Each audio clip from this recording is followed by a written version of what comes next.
anak-anak, Assalamualaikum warahmatullahi wabarakatuh. Apa kabarnya hari ini? Semoga ada dalam keadaan sehat walafiat.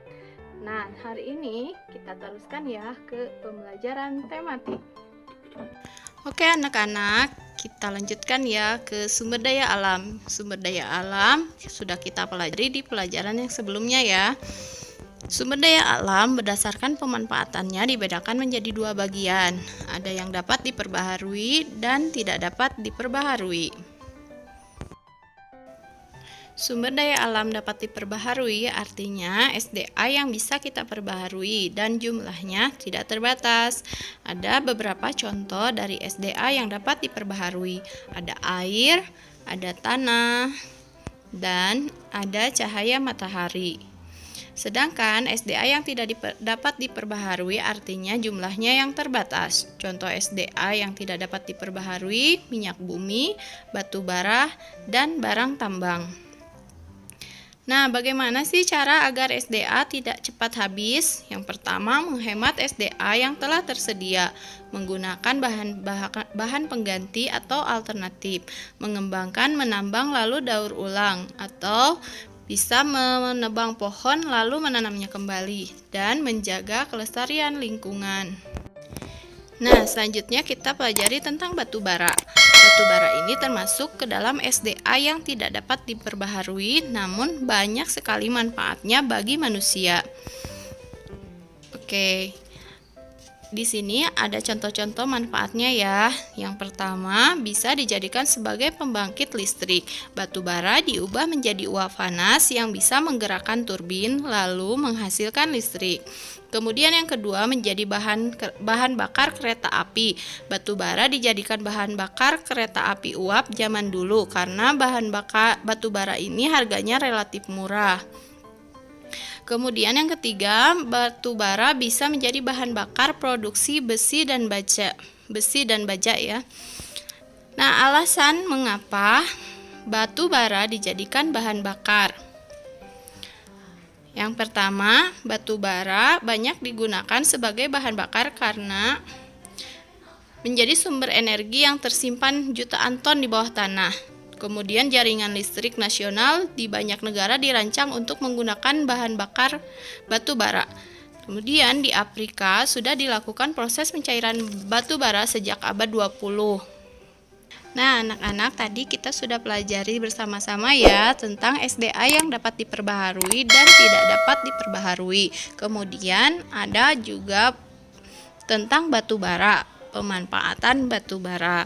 Setelah ini, jika kalian menyimak videonya, pasti kalian bisa mengerjakan latihan-latihannya.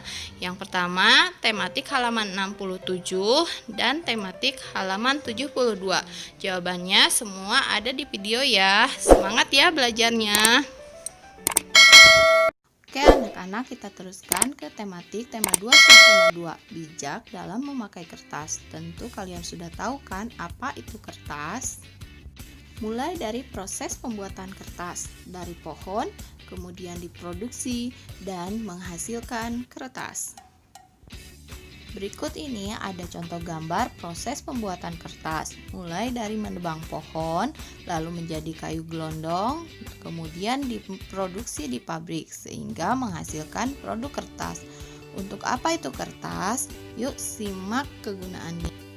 Kertas bisa kita gunakan untuk buku tulis, untuk menulis ya, dan buku-buku pelajaran yang ada di sekolah. Bisa juga digunakan untuk koran yang biasa dibaca ayah dan ibu. Dan ada juga buku cerita yang tentunya kalian suka baca buku cerita. Bisa dijadikan juga HPS atau kertas warna yang biasa kita gunakan untuk origami. Anak-anak, hak kita menggunakan kertas untuk menulis, melukis, menggambar, membuat origami, membaca buku cerita, dan banyak lagi yang lainnya ya. Kita pun berkewajiban menjaga agar kertas tidak cepat habis, yaitu dengan cara sebagai berikut. Kita bisa menghemat kertas menggunakan buku tulis di dua sisinya. Kertas bekas yang masih kosong bisa dibendel jadi buku kecil dibuat notebook.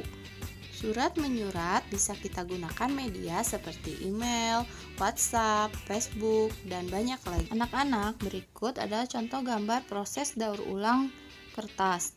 Awalnya kan dari pohon, kemudian menjadi kayu gelondong dan dimasukkan ke pabrik pembuatan kertas sehingga menghasilkan produk dari bahan kertas. Lalu setelah digunakan, produk kertas ini bisa menjadi sampah. Dari sampah kita bisa masukkan ke pabrik untuk didaur ulang kembali menjadi produk kertas, atau dari sampah bisa kita jadikan pupuk kompos kembali ke alam sebagai penyubur tanaman. Anak-anak, kita sudah menyimak bersama-sama ya tentang bijak dalam memakai kertas. Kita mempunyai hak untuk memakai kertas, tapi kita juga punya kewajiban untuk memanfaatkan kertas dengan sebaik-baiknya. Ingat ya, jika kita menebang satu pohon, maka kita harus menanam 1000 pohon. Agar bahan untuk pembuatan kertas bisa selalu ada dan lingkungan pun bisa terjaga kelestariannya. Oke anak-anak, buat poster ya. Poster bertema hemat energi. Kalian pasti suka membuatnya. Buat semenarik mungkin ya. Berikut ada contoh-contoh posternya. Yang pertama ada hemat energi air. Kemudian ada juga hemat menggunakan listrik dan hemat dalam bahan bakar, listrik ataupun air. Untuk contoh poster yang lainnya bisa lihat di buku atau bisa searching di Mbah Google. Ingat ya, harus membuat poster sekreatif dan semenarik mungkin. Tentunya buatan sendiri. Oke anak-anak, sekian pembelajaran dari Ibu. Assalamualaikum warahmatullahi wabarakatuh.